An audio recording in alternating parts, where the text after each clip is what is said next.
पूरे महाराष्ट्र भर में ये आंदोलन हो रहा है और पूरे महाराष्ट्र के जितने भी कलाकार हैं, चाहे फिर वो नाट्य क्षेत्र के हो, सांस्कृतिक अपने गीत संगीत के क्षेत्र के हो, फिल्म के क्षेत्र के हो, जो स्टेज पर रहते हैं वो कलाकार, जो बैक स्टेज रहते हैं ऐसे कलाकार बहुत ही शांतिपूर्ण ढंग से सरकार तक अपनी बात पहुंचाने की एक कोशिश कर रहे हैं कि सबके लिए कुछ न कुछ राहत सरकार ने दी है। लेकिन कलाकारों को अभी तक कोई राहत नहीं मिली।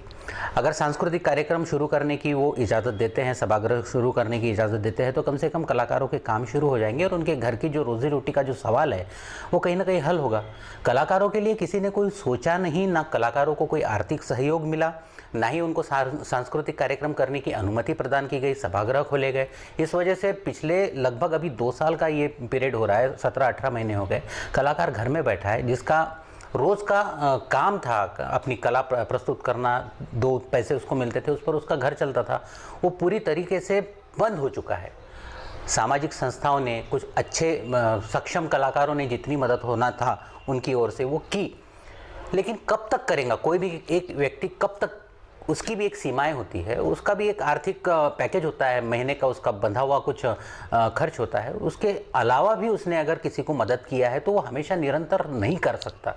तो कहीं ना कहीं कलाकार आज जो जिस भूखमरी से गुजर रहा है या आर्थिक तंगी से गुजर रहा है, उससे राहत पाने के लिए सभागृह खोले जाए, कार्यक्रमों को अनुमति प्रदान की जाए, बस यही मांग पूरे महाराष्ट्र के कलाकार कर रहे हैं। और मैं चाहूँगा कि इसमें सिर्फ पूरे महाराष्ट्र नहीं, पूरे देश भर के कलाकार शामिल होने चाहिए।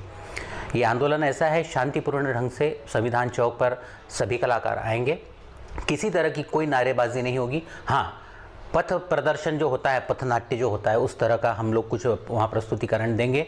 कुछ गीत कलाकारों की व्यथा बताने वाले जो है कुछ लोगों ने लिखे, एक गीत मैंने भी लिखा था, उन गीतों को हम वहाँ प्रस्तुत करेंगे और इस तरह से शांतिपूर्ण ढंग से हम अपना आंदोलन जो है करके सरकार तक अपनी आवाज़ पहुँचाने की कोशिश कर रहे हैं। इस आंदोलन का स्वरूप क्या रहेगा और किस प्रकार के लोग आपके आंदोलन में समाविष्ट हैं और कितनी ताकत रहेगी वापस? जब से इस आंदोलन करने की नींव रखी गई और दिन चुना गया क्रांति दिन, तो क्रांति दिन तो ऐसा है कि एक नई क्रांति उस दिन हो जानी चाहिए। आपने जो पूछा अभी कि किस तरह का आंदोलन है, तो आंदोलन कोई शोर शराबा नहीं, कोई फ्लैग मार्च नहीं, कुछ नहीं। सभी क्षेत्र के, चाहे फिर वो नाट्य क्षेत्र हो, गीत संगीत का क्षेत्र हो, फिल्म का क्षेत्र हो, टेलीविज़न का क्षेत्र हो, मंच पर काम करने वाले कलाकार और बैक स्टेज जैसे साउंड, लाइट, बाकी टेक्नीशियन जितने भी एक कार्यक्रम के लिए होते हैं, वो सब कलाकार वहाँ शामिल होने वाले हैं।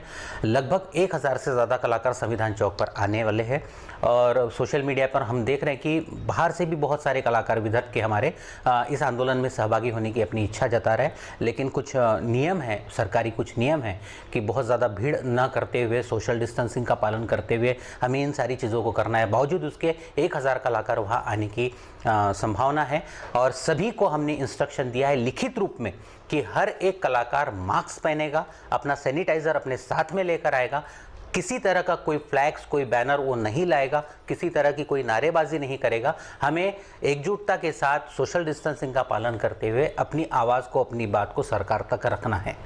ज़्यादा से ज़्यादा इस आंदोलन में कलावंतों ने सम्मिलित होने के लिए आप क्या संदेश कलावंतों को देंगे? देखिए, ज़रूरी नहीं कि संविधान चौक पर ही आ पाए, लेकिन आप अपना सहयोग जो है इस आंदोलन में दर्शाए। सोशल मीडिया एक अच्छा प्लेटफॉर्म है, अब बहुत सारे कार्यक्रम ऑनलाइन माध्यम से कलाकार कर रहे हैं, तो ऑनलाइन माध्यम से भी आप अपना सपोर्ट हमें दीजिए। 1000 लोग, 1000 कलाकार, आशंका तो है कि 1000 कलाकार वहाँ जमा हो सकते हैं, परंतु बहुत ज़्यादा भीड़ करना भी ठीक नहीं है।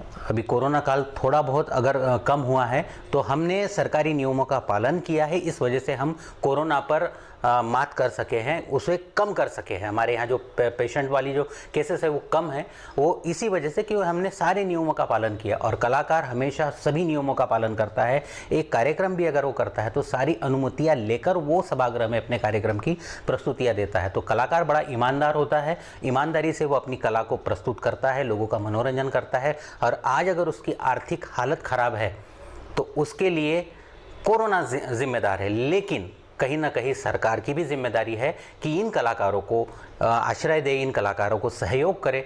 नहीं आर्थिक अगर आप सहयोग कर सकते तो कुछ न कुछ सभागृह खोल के उन्हें कार्यक्रम करने की अनुमति प्रदान करके, क्योंकि कलाकार अगर गाने वाले कलाकार हैं तो वो भी अलग अलग बैठते हैं, उनमें कम से कम 2-2, 3-3 फीट का फासला होता है।